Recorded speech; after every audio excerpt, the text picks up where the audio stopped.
مش عارف مش عارف اتكلم يا جدعان والله. دلوقتي الزمالك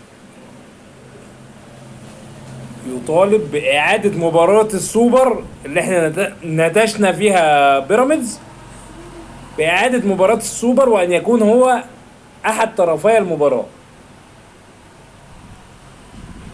طب ما يسا كنت خليك راجل وكنت تعالى. ايه شغل العيال ده؟ كنت خليك راجل وتعالى. على العموم، هو في ماتش بيني وبينك في الدوري، ابقى اكسبني، ابقى اكسبني. ماشي، بس انا برضه هزنقك وهروق عليك